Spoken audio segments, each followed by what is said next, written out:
Now, while he was in the US, Doom was basically leading a dual life. On one hand, he went to State University, which was the standard university that most superheroes went to in Marvel Comics. Of course, Spider-Man went there, and it's basically New York State University, NYU, New York University, or something along those lines. But it's basically a university in New York City itself. The dual life that he lived came in the form of the fact that he was a college student to the eyes of the world around him, but beyond that, he was also working on the application of technology for military uses, and this was derived from the fact that he basically used technology to cast out the Baron and to kill almost all of his soldiers. The problem with this is that once Doom is in State University, he encounters Reed Richards for the very first time. Now, this is a big deal because over the course of his life, when he had been casting out the Baron, when he had been fighting soldiers, when he had been increasing his own intelligence by virtue of magic and so on and so forth, Doom was virtually unrivaled. There was no one in the village that could propose a challenge to him when it came to his intellect. But when he's at State University, Reed Richards is just as smart, and in some instances, he's actually smarter. Now, this is kind of the give and take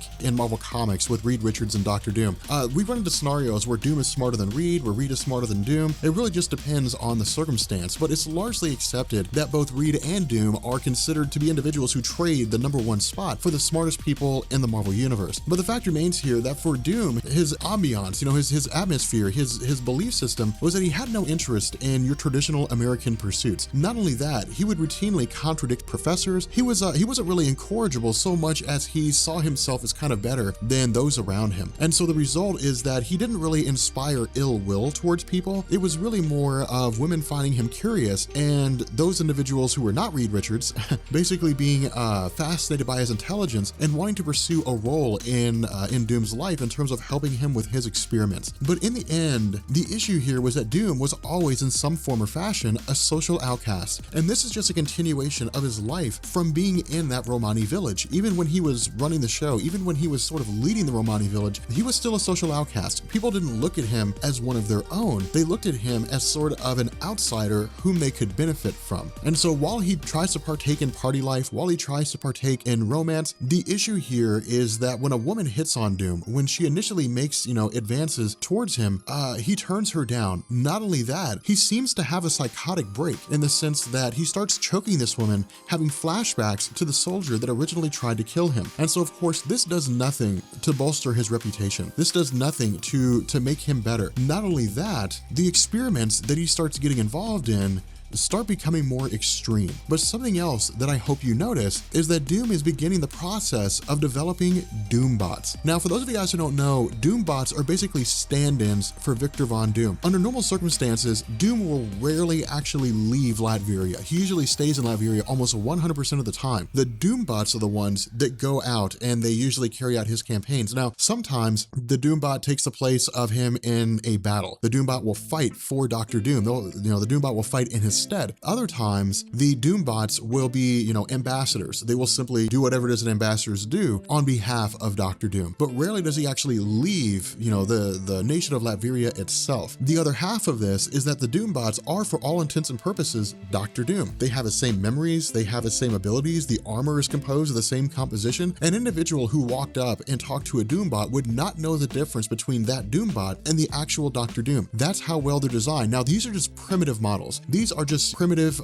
forms. They're nowhere near as advanced as they would become, but they're created for military applications, and so they're designed to be used by the military for whatever the military would choose to use them for. The issue here is that over the course of his time, because Reed Richards is so intelligent and because Reed Richards is kind of curious, about Dr. Doom, he eventually stumbles into his room and starts rummaging through some of his artifacts. And when Victor walks in and finds Reed doing this, we learn a little bit more about the ultimate goal of Dr. Doom. When Doom showed up in the United States, when he came there for the purpose of learning, it was basically to find a way to retrieve his mother's soul. That if he sold his mother's soul to the devil, then likely she's being held or something to basically either communicate with her or bring her back. Now, Doom does not realize the full extent of his mother's capture. He doesn't realize the full extent of what happened to her when she died, but he actually finds out here in a second. What happens is that once Doom reveals, or once Reed learns everything that's going on with Doom's life about the death of his mother, about death of his father, so on and so forth. There's a bit of remorse here,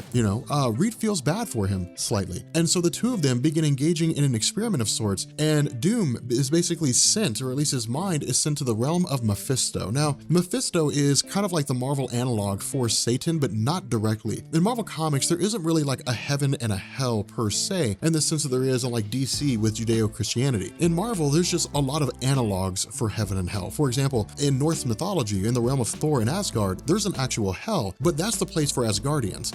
For those individuals who believe in the Asgardian belief system and they end up dying, for whatever reason, they die of noble acts, they may go to hell or they may go someplace else. But in the realm of Mephisto, he exists as a demon that basically tricks people. His goal is to capture human souls, or capture souls of any sentient being, and to hold those souls in his own dominion. Now, within his own realm, Mephisto is at his strongest. When he leaves his own realm, he gets weaker the longer he's away. And so what happens is, with Dr. Doom showing up in the realm of Mephisto, he learns that his mother, that her soul is being held by Mephisto, that was the price, that the price of her actions was being granted the power to cast off the soldiers as best she could, but also the death of the firstborn children, the death of the children in the village, but also the soul of her mother. Now, this is extremely important. And the reason why is because while the origin story will continue on and touch on this, in some different ways, what this tells us, or at least what Ed Brubaker is telling us, is that from this point going forward, the actions of Dr. Doom center around trying to free his mother's soul. His entire purpose in Marvel Comics, no matter what he does, his quest for absolute power, his desire to capture, the heart of the universe, or the power of the Beyonder, or the Infinity Stone, or whatever it may be, all of that centers around his goal of freeing his mother's soul from Mephisto. And the reason for this is Mephisto is extremely powerful in the realm of Marvel Comics. He's basically a cosmic entity. So he has the same power, as the Celestials, and Galactus and so on and so forth. It waxes and wanes depending on the circumstances, but if we take Mephisto at his peak, he's just as powerful as anybody else, save for eternity or infinity, and he's certainly not as powerful as the Living Tribunal or the One Above All, but he's still a very capable being. Now, something else to also note here, though, is that he's not on the same level as Franklin Richards. There have been stories where Mephisto reveals that he's terrified of the power that Franklin Richards has, and Franklin has actually gone to the realm of Mephisto and beat him in his own realm. So that is not an impossible situation. That's not an impossible scenario. The issue here is that in the end, Mephisto cannot simply be defeated by Doom in any normal form or fashion, especially using the magic that he currently possesses. And so what happens is that as a result of, Doom traveling to this realm of Mephisto, there's a massive explosion in the chair that he's sitting in. And what this does is this seems to indicate that his face is scarred. Now, this is something that I'd really like you to keep in mind, because this has been a huge talking point of Dr. Doom. And even in certain circles, it has been it was basically a case that people were making on one side or the other for decades. From the time Doom first showed up in Marvel Comics to the time that he got his origin story going forward, the question was always, is Doom's face really scarred, or is it just a matter of perception? Does he believe his face is scarred? Now, this was not a question we got a definitive answer to until Jonathan Hickman's Secret Wars. We had never actually seen Doom reveal his face full on to us as the reader, showing us how deformed it was. We saw indications that it might be deformed, but we didn't know for certain. Because of Hickman's run on Secret Wars, we know that this resulted in Doom's face being disfigured. We know it resulted in Doom's face being screwed up. The indication, at least from what Ed Brubaker is telling us, is that Doom, because Secret Wars hadn't been written by this point, that Doom's scarring seemed to be psychological. It seemed to be something that he had just kind of made up in his own mind. And so what happens here is that Doom begins to shift his focus away from military applications of technology to basically setting himself up as a person that could begin to take over, that could begin to move down the realm of being a tried and true villain. But with that being said, we're going to bring this video to an end. Let me know what you guys think about this series at the moment, because I think it's actually pretty cool. I think Books of Doom is a really, really good series. But in any event, let me know what you guys think, and I will catch you guys later. Peace.